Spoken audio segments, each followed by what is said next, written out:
She moved without a word. Just arms folding neatly, zippers closing slowly, breath held like it might betray her resolve. No fight, no meltdown, no dramatic music swelling in the background. Jenny was leaving India, for real this time, and the camera didn't need music because her silence hit harder. On that cold, quiet morning, she packed up her hopes, her patience, her disappointment, and left the man who once swore he'd fight the world for her sitting frozen on the floor, watching everything leave, including her. No shouting, no begging, not even a whisper of please stay. And that's what made it brutal, because Sumit didn't even move, didn't chase, didn't protest. He just sat there. Did he really think she'd never go through with it? Or was he so used to her waiting that he didn't recognize this version of her? Steady, cold, done. What kind of love survives when only one person is still fighting? It had taken Jenny nearly a decade to get here. 9 years of love, lies, delays, and promises stretched thinner than paper. She left her entire life behind for him, her job, her roots, her kids, her country. She put everything on pause to live in India, all for the man who once catfished her and then turned out to be real. Real enough to fall for, real enough to fight for, and apparently real enough to disappoint her quietly, thousands of times over. The journey didn't start out broken. At first, it was just messy. Families disapproved, timelines dragged, and Sumit kept saying, soon. Soon we'll get married. Soon they'll understand. Soon things will be different, but soon turned into years. One fight turned into dozens. And things did change, but not in Jenny's favor. Once they finally got married, the drama was supposed to end, but nothing really improved. His family still didn't accept her. His mother still saw her as a shame. Her visa stopped being a love story and started looking like emotional paperwork. Jenny was no longer just a visitor. She was a wife, still treated like a guest in her own home. What no one noticed at first was that Jenny began shrinking, not physically, but emotionally. Her voice got softer, her reactions slower. The woman who used to challenge him, push back, speak up, started biting her tongue. She would smile while her dignity was getting chipped away in quiet, daily pieces, smiling to maintain peace, smiling while staying invisible in every room that mattered to him. She had crossed oceans for him, but he wouldn't even cross the dining room to defend her from one more humiliating moment served with dinner. And you could feel it, couldn't you? The shift in her body language, the weight behind every "it's okay," she muttered when it clearly wasn't. Her breaking point didn't show up with a bang. It built itself one awkward family meeting at a time. She didn't walk away overnight. She was emotionally packing months before she touched her suitcase.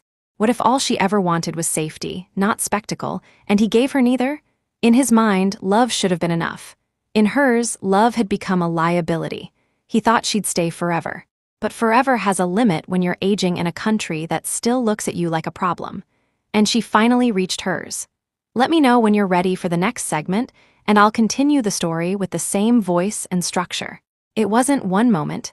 It was hundreds of small ones. The kind of moments that aren't loud enough to wake you, but sharp enough to slowly chip at your spirit. Jenny didn't detach during an argument. She started slipping away the day she realized nothing was ever truly going to change. Even after the cameras stopped rolling, she couldn't fully rest. Not in that house, not in that role. She smiled for photos. She laughed on cue. But the light behind her eyes told a different story. People thought she was content because she wasn't screaming. But sometimes silence screams the loudest. She went from asking for respect to expecting nothing. From hoping Sumit would stand up to his family, to quietly accepting that he wouldn't. Each time she swallowed a sarcastic remark from his mom, sidestepped a judgmental glance at a market, or quietly paid for dinner because his job situation was temporary again, another brick of trust broke off that foundation. She wasn't mad, not anymore. She was tired. The kind of tired you don't fix with a nap or a weekend trip. She was doing emotional calculus every day. What happened if she got sick? Who would help her? What if something happened to Sumit first? Then what? Her support system was 7,000 miles away. No health insurance. No stability. No one nearby who'd call her anything but that older foreign wife. She didn't even have a strong friend circle after all these years. Just producers, crew members, and occasional online sympathy. Meanwhile, Sumit still lived a life wrapped in his own comfort. His food, his culture, his family down the street. This wasn't an equal trade. It never was. She gave him escapism. He gave her exile, and he didn't see it. Not really. Because when compromise only works one way, it stops being love and starts feeling like slow self-erasure. Jenny stopped correcting him when he joked about her emotions, stopped explaining her loneliness, stopped crying in front of him. Because what's the point of crying when the person who claims to love you treats your sadness like emotional background noise? This is where it cracked, not with a bang, but with fatigue so deep, even the idea of one more conversation felt heavier than moving home alone. Sumit didn't forget her birthday. He forgot how to pay attention to what made her feel human. She waited years. She postponed her needs so many times, she barely remembered what they were. Meanwhile, he treated progress like posture. He said all the sweet things, online and interviews, to keep things cute. But where was the real change? Where was the safety? Where was the effort? He thought loyalty made her immovable. But he never noticed the spark in her slowly dim. She didn't walk away because she stopped loving him. She walked away because she stopped recognizing herself in the relationship. And she had to choose between rescuing him and rescuing what was left of her own identity. Let me know when you're ready for the next, and we'll spiral deeper right into Sumit's wake-up call. This is where the regret starts sinking in. Sumit always believed she'd never leave. Not really. He'd seen her pack before. He'd watched her cry, scream, threaten to go back to California. But she always came back, always forgave, always believed one more apology might turn things around. That pattern became his safety net. And he relied on it far too long. So when she stopped yelling, he didn't panic. When she started going quiet, he thought she was calming down. But what he missed was the fact that her silence wasn't peace. It was detachment. And by the time he realized it, she was already spiritually gone. Jenny breaking down would have been easier. At least that tells you she still feels something. But when someone falls silent, flat, unreadable, that's when they've reached the last level of exhaustion. She wasn't waiting for him to fix it. She'd stopped believing he ever would. He kept thinking love was enough. That because he chose her in marriage, she'd overlook everything else he left broken. His refusal to challenge his parents after the wedding. His refusal to talk honestly about creating a permanent safety net for her. His fraternity-level avoidance of emotional accountability in the moments that mattered most. He loved her, but love without protection? It feels like slow emotional starvation. Jenny finally realized he wasn't going to catch up to what she needed, and he never realized she'd stopped asking for help months ago. He thought loyalty was endless, that she'd always flip back into fight mode like before. He underestimated how many times she forgave the same behavior. He didn't count how many times she had to shrink to be digestible in his world. And that silence she left, it wasn't a strategy. It was nothing left to say. When viewers saw her leave without a meltdown, it shook people. Because after all they'd survived together, fake marriages, secret wives, court battles, caste stigma, this breakup came in complete stillness. No script, no final speech, no begging. That's when fans knew it was real. Online opinion shattered into pieces. Some praised her, said it was about time. She waited too long, one person posted. She gave him her whole life, said another, and he gave her backup plans. Even TikToks were dissecting her walkout frame by frame. When did she stop looking invested? At what point did her face leave the room before her body? But not everyone was cheering. Others called it betrayal, said she used him, left at the first sign of boredom post-marriage. She's quitting because she didn't get instant family acceptance, one tweet read, missing the point entirely. Because the loss wasn't about cultural fit. It was about emotional abandonment. Years of quiet ache stacked up until numbness was safer than one more disappointment. This was never about who did the most.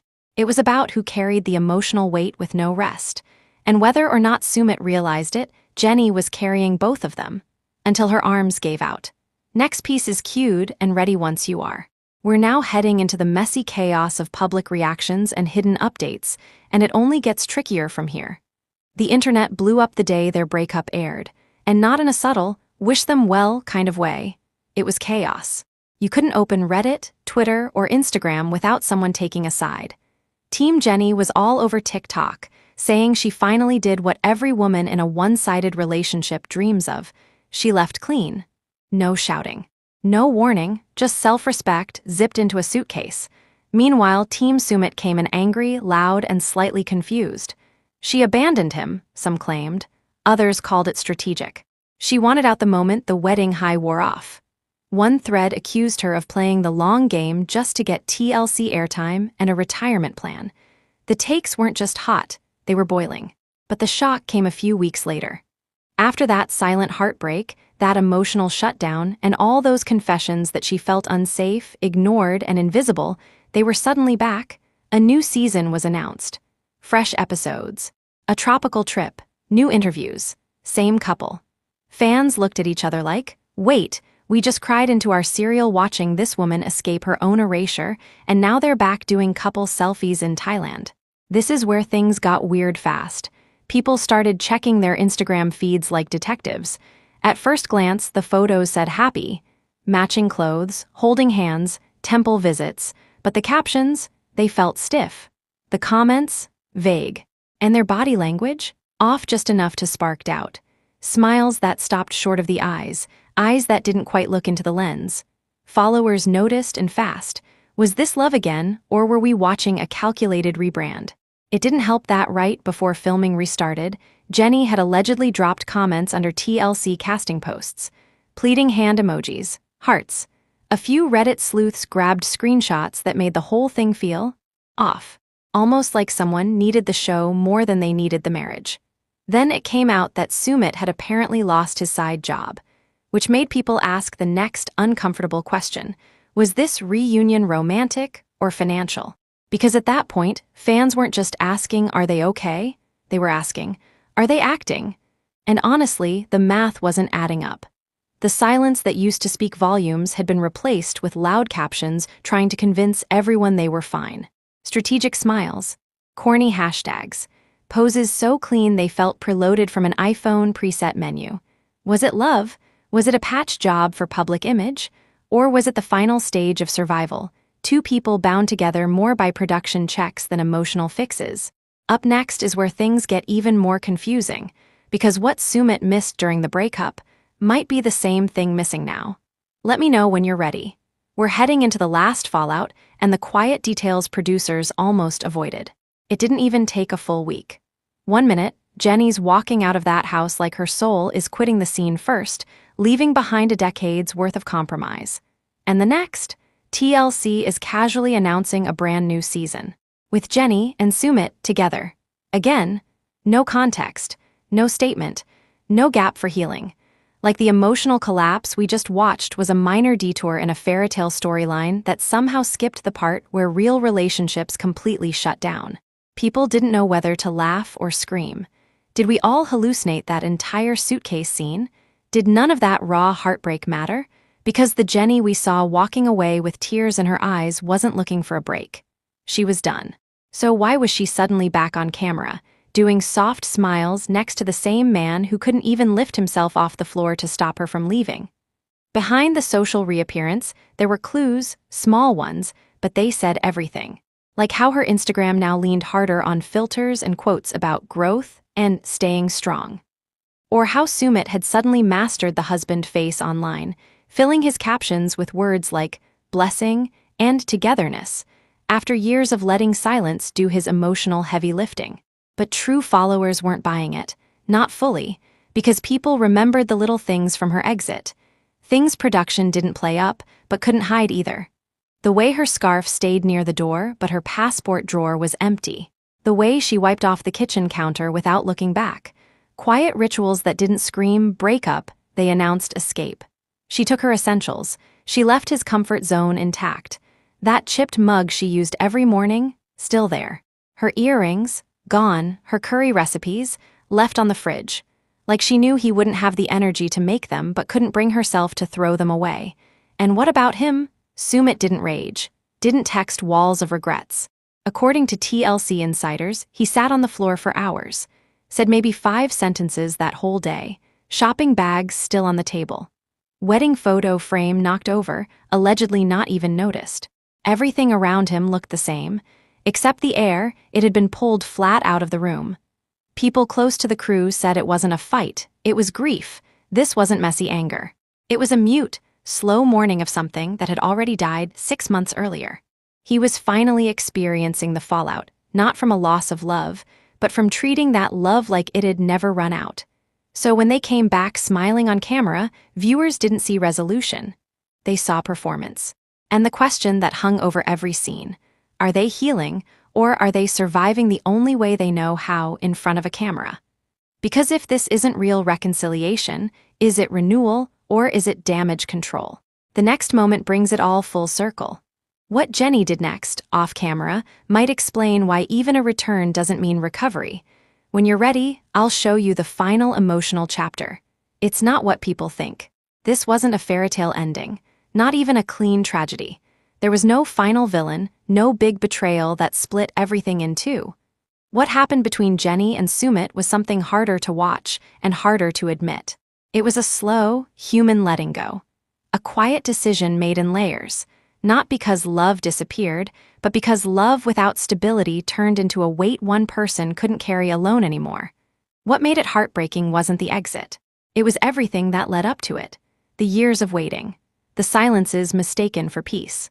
The loyalty stretched so far it started to snap. And the man who thought she'd never walk away, watching her walk all the way out of his life without a single dramatic scene. Just quiet clarity. But now, they're back online. Promos rolling, trips planned, selfies updated, and no one's saying exactly why. Was there healing behind the scenes, away from the cameras, or was silence replaced with strategy? Was it love that brought them back, or was it the paycheck? Next episode, we pull receipts.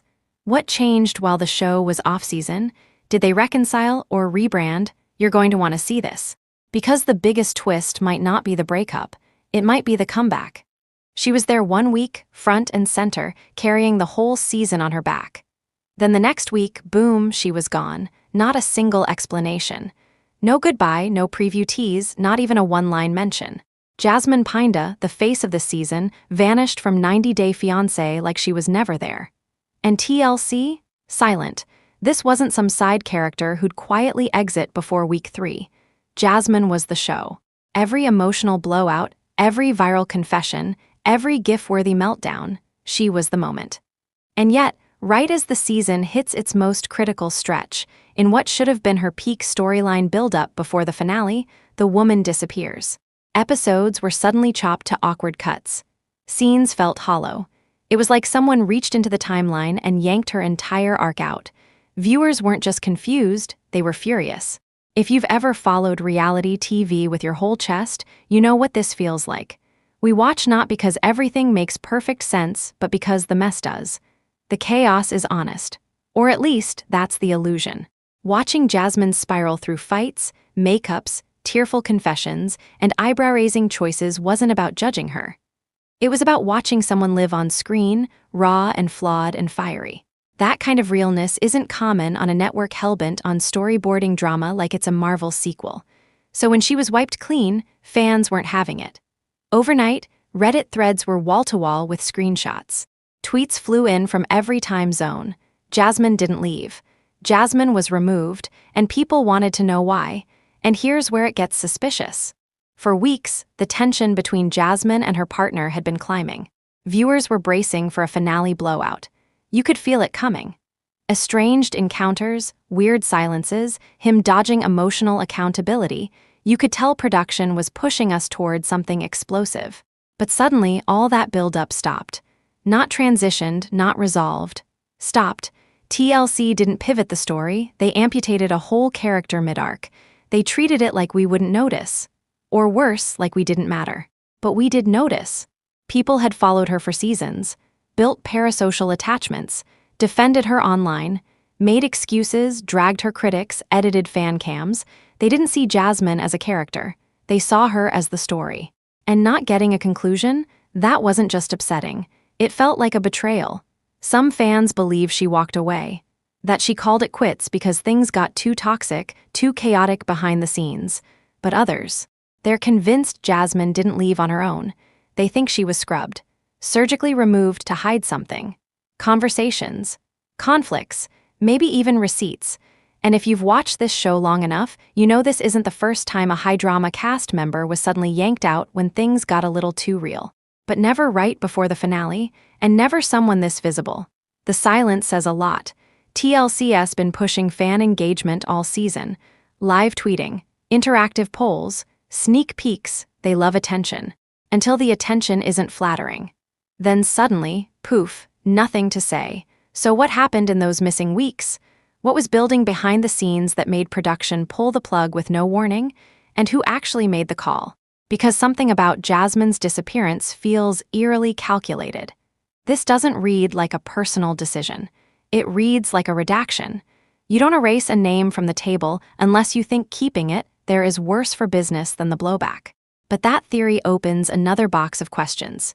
If this was damage control, what were they trying to control? And who else knew it was coming? Ready for the next segment when you are. 1 minute you're watching Jasmine screaming through a car window, mascara half melted, rage fully lit, and the next, it's like she never existed. Fans didn't even have time to process what had happened before their feeds exploded. Within hours, it looked like a breakup memorial across every platform. Hashtags like Justice for Jasmine and TLC canceled her weren't casual posts, they were war cries. People weren't mad, they were insulted. It's one thing to lose a fan favorite. It's another thing to get ghosted mid-season with no closure. It felt personal. The memes came hard. Cut-out chairs with text reading, "This is where Jasmine would have sat." Screen grabs of empty confessionals captioned TLC's integrity. And so many reaction videos that half of TikTok turned into a virtual support group. Sobbing, yelling, live rewatches, fans painting their faces with under-eye stickers in solidarity. The audience wasn't reacting like viewers. They were reacting like friends who'd just been screwed over. People brought receipts. Old clips of Jasmine holding the season together while others stood around blinking. A compilation of her calling out fake behavior, triggering awkward silences that producers either kept in or blurred into mid-scene cuts. It didn't take long before people started connecting dots. Episodes had already been looking weird. Scenes felt rearranged. Her screen time subtly shrinking, sharper moments softened or trimmed. And just like that, a new narrative had formed. Jasmine wasn't unpredictable, she was being erased in real time. And the silence only made things worse. TLC's reputation isn't exactly spotless, but fans forgave a lot because of what Jasmine brought. She was their chaos compass, always swinging wild but never boring. So when the network went quiet, the reactions changed shape. From sadness to suspicion, from disappointment to full-blown indignation. You build whole storylines on someone's personality, use their emotional breakdowns to tease ratings, then yank them off stage mid-act and pretend nothing happened. People called it out for what it felt like. Gaslighting. And it wasn't just viewers. Other cast members, at least the ones brave enough, started reacting on their own pages. A few dropped cryptic emojis. Others posted throwback clips of Jasmine's old scenes with vague captions like "Legend" or "When TV was real." One paired a fan reply with a thinking face emoji. A couple stayed quiet, and that silence felt even louder. You could tell people knew, they just didn't want to be the next one crossed out. Still, not everyone's crying over it. There's a portion of the fandom that wasn't thrilled with Jasmine to begin with. They're saying this was bound to happen. Her social media has always been volatile. She wasn't afraid to clap back, mock producers, or hint that scenes were staged. They think Jasmine broke protocol, maybe straight up violated her contract, and TLC had no choice. They argue that whatever loyalty she had, she burned it with each behind-the-scenes comment she shared, each off-script reaction that threatened the storyline they were trying to protect. And that's when things get even messier, because now the debate has turned inward. Fans are arguing with each other. One side calling her the realest cast member to ever do it, the other saying she ruined the illusion the show depends on. People are screenshotting each other, blocking each other, fighting in comment sections like it decides something. And all the while, TLC says nothing. It's like waiting for a fire alarm during a house fire. But when silence holds this long, that silence becomes strategic. Every day they don't speak is a day the shock simmers and the confusion shifts. It's not tactical denial, it turns into narrative control. The audience starts arguing with itself, distracted, divided, off balance. And maybe, just maybe, that's the point. Because when viewers are fighting each other, they move the blame away from the source. Let me know when to continue. Behind the curtain, the silence wasn't just eerie, it was calculated. And slowly, things started leaking.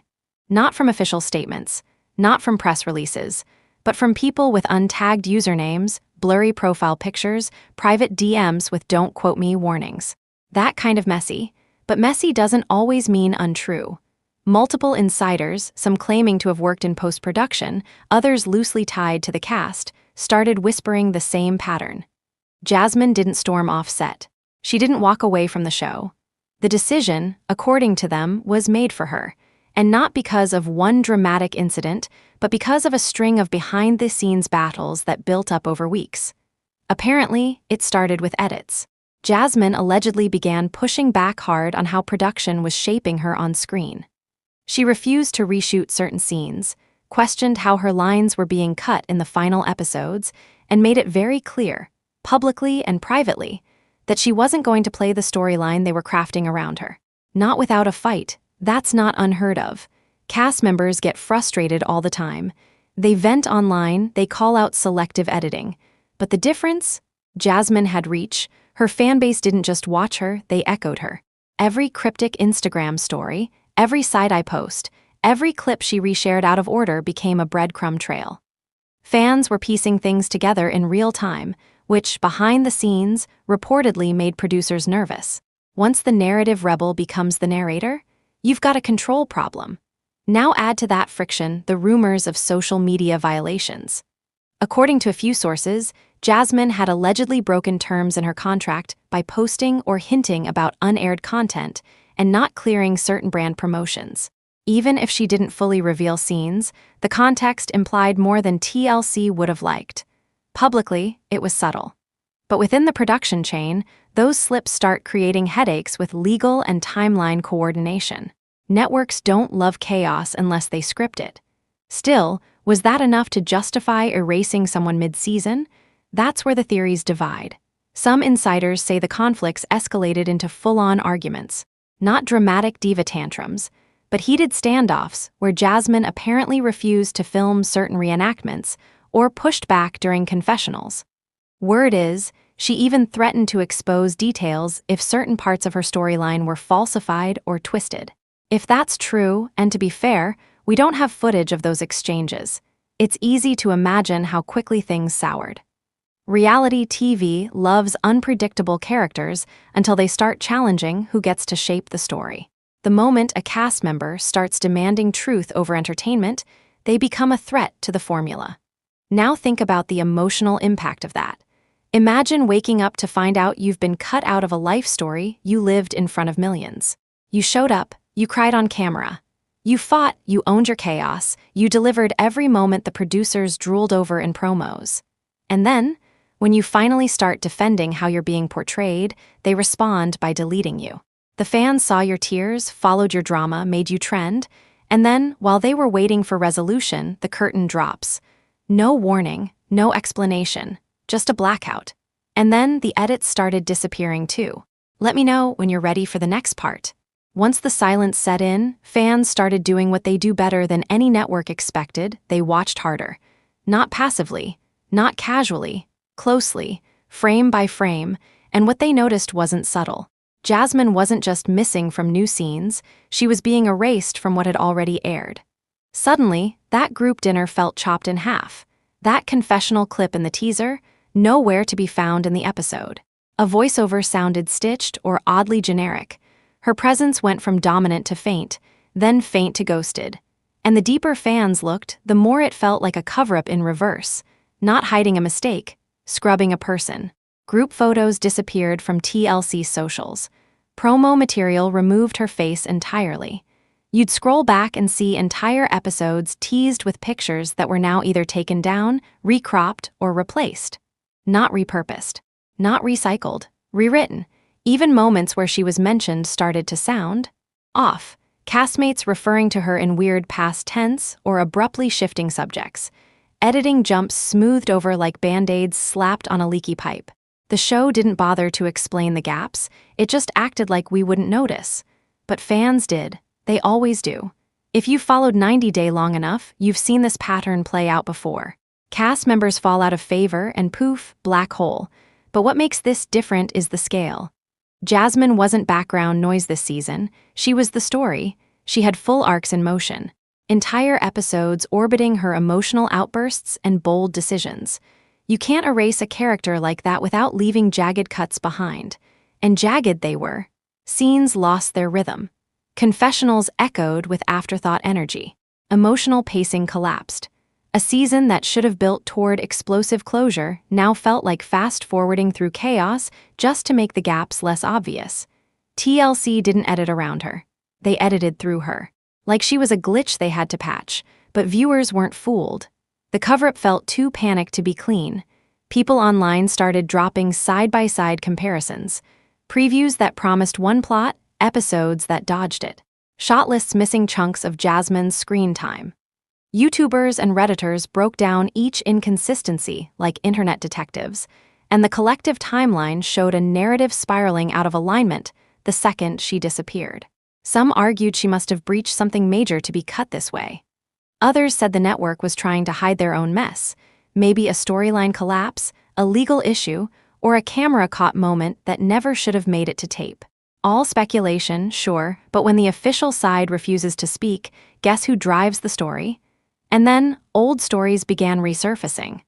Other cast members from previous seasons who claimed they were silenced, cut, controlled. Edits rearranged, full scenes dropped without warning. The recurring accusation? TLC doesn't delete people because they're wrong, they delete them when they won't play along. But this wasn't just bad editing, something bigger was unraveling. Let me know when you're ready for the final section. When a reality show starts erasing reality, what are we really watching? That's the question echoing louder than any promo TLC could cut.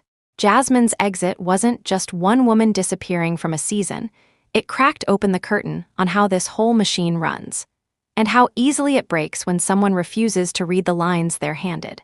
At the center of this storm is the question fans have been afraid to ask out loud for too long.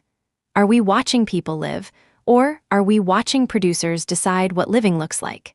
Jasmine, flawed as she was, didn't shrink herself to keep the peace. She didn't soften her edges when things got tough. And whatever you thought of her choices, she showed up honestly, sometimes painfully so. The moment she stopped cooperating with the storyline is the exact moment she disappeared. That's not coincidence. That's control. And here's the uncomfortable truth. We help build this machine too. Every comment, every meme, every hashtag is part of the loop. Reality TV only works when audience obsession becomes fuel. And the more extreme the reactions, the more locked in the editing gets. Jasmine's rise wasn't just because she was dramatic, it was because we reacted. Hard. Whether it was to love her, roast her, or post ironically about her, the algorithm smiled on every piece of it, until it didn't. Because what happens when someone refuses to fit into the mold they were cast into? When they won't let a narrative, contracted, curated, commercially designed, tell them who they are. For Jasmine, if the rumors are true, that refusal cost her everything. Screen time, credibility, career momentum, an entire arc gone, and that raises a bigger issue most networks don't want aired: cast safety. Not just physical, but emotional, reputational, long-term impact safety.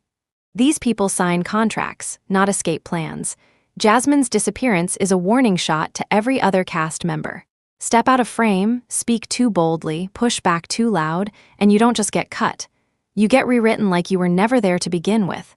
But here's the part you can't edit out: presence. Even though she's gone from the show, Jasmine's legacy is stronger than ever. Fans are still posting, still questioning, still watching old clips looking for mistruths, because removing someone doesn't erase what they gave. And it doesn't erase how they made us feel, even if those feelings were messy. What's next for her? Maybe a tell-all, maybe independent platforms, maybe quiet, but whatever she chooses, she's not nearly as gone as they hoped. Her story outgrew the show. And now, it lives where no editor gets the final cut: the internet.